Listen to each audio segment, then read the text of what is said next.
Number 25. Use Charles' law. If you guys remember Charles' law, we're going to have some constant pressure. Pressure has to be constant. That's what's going to allow us to use this nice, easy version of Charles' law. Uh, use Charles' law to solve for the missing value in each of the following. So I'm missing 1 out of the 4 terms for each of A, B, and C, and I'm given 3 out. I'm given 3 out of the 4. I'm given 3 out of the 4. I'm being asked to solve for that last and 4th value. All right, so we have Charles' law. V1 over T1 is equal to V2 over T2. Okay, fair enough. So let's go solving for V2. I'm going to multiply both sides by T1. That way T1 cancels, and I end up with V2 is equal to T1. Oh my gosh, I'm sorry, that should be T2. I'm already messing up and just started. So this should actually be T2. I know that looks funny. Times V1 over T1. Okay, so this is what we're using here. Let me copy this over here to the side. V2 is equal to T2 times V1 divided by T1. Okay, and luckily we have all 3 of these values, so let's plug them in. T2, wait just a gosh darn minute. Those are degrees Celsius. I don't want those. I don't want degrees Celsius. I want kelvins. Okay. So let's just add 273 to both of those, call it good. Plus 273. Okay, so T1 is actually going to be 300K. And it's going to be 350K. So I'm actually going to plug in these values into the equation. So T2, what's that? 350K. Multiplied by V1. T1 is 300 kelvins. Kelvins cancel, so I'm only left with my milliliters, which makes sense because I'm solving for a volume. All right, let's get some calculations up in here. So 350 times 80 divided by 300.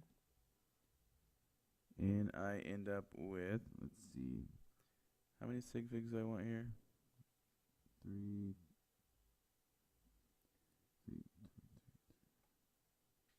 So I'm going to go with 3. You may be wondering, I am ending up using these conversions because the 273 that I used to actually do the conversion from Celsius to kelvins is an well, for our purposes, it's an exact number. It's a definition. And so we don't have to have that limit the number of sig figs that we use. So I'm going to go with this 3 right here. And so I will report 93.3 milliliters. Moving on to B, and you rearrange this equation to solve for T1. Okay, now this might be tricky. I mean, not tricky. I mean, it's algebra, but this is a two-parter, at least in the way that I'm going to do it. Now there are ways that you can just flip things into their inverse to make it a lot easier on you. Those never stuck in my mind the way that they were supposed to stick in my mind as I was going through high school and those lower level math classes. So that when I got to college and needed to use those skills for these problems, I didn't have them. So what I did is I just used algebra and I just multiplied both sides by a number, divided both sides by a number, and that also works. You just have to do more writing down. I mean, if you can work with inverses, I mean, I can now. If you can work with inverses, just flip it, understand what's going on, keep all the relationships the same, more power to you, go ahead. If not, you can rely on this, which I'll show you now. So V1 over T1, I'm going to solve for that, is equal to V2 T2. So it's very, very difficult to solve for something that's on the denominator. So let's get it out of the denominator by multiplying both sides by T1. You might be thinking, I'm actually getting T1 a lot more dirtied up over here, and I'm supposed to be solving for it. Well, you're not wrong. So we got T1 multiplied by V2 divided by T2 is equal to V2.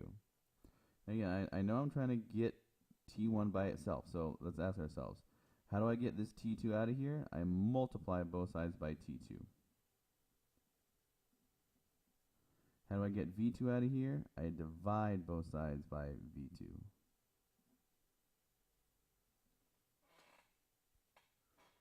Let's see.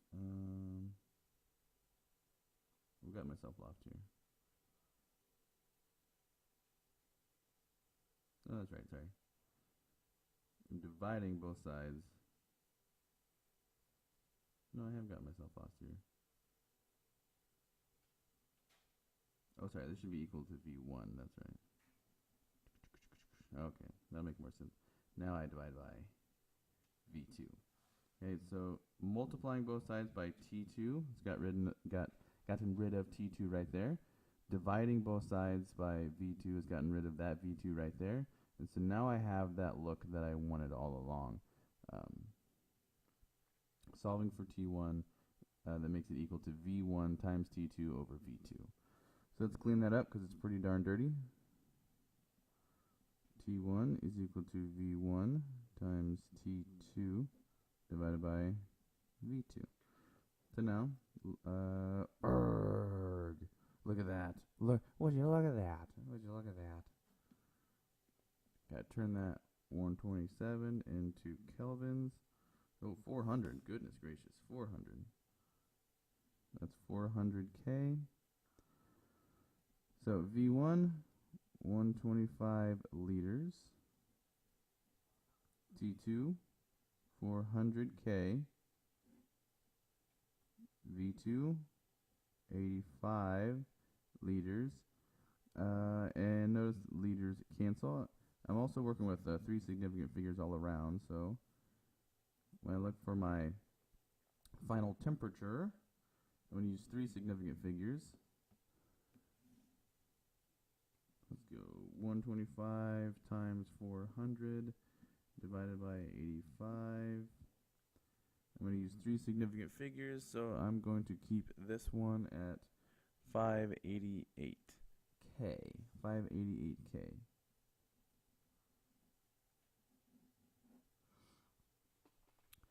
Now, this question did not ask for it specifically, but there may be a question that asks you to report the temperature on a specific temperature scale. So, for example, here it did not ask for something specific, so I can just say 588K and call it good, and I'll be completely correct. Or remember that the question might ask for that temperature in degrees Celsius, in which case 588K would be the incorrect answer. You'd have to convert that 588K back in degrees Celsius.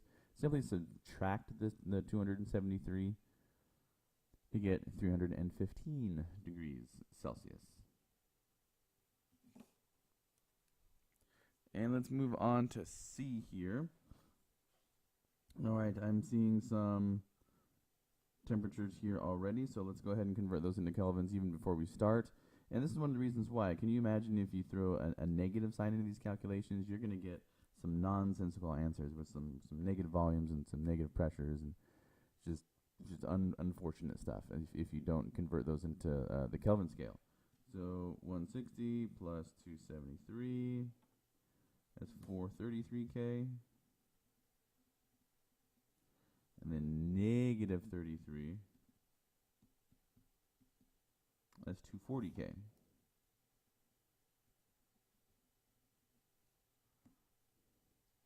All right.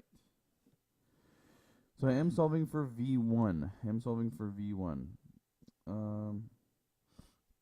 Let's see. And I'm just gonna steal this. I'm not gonna rearrange it again. I wrote it right there. So V1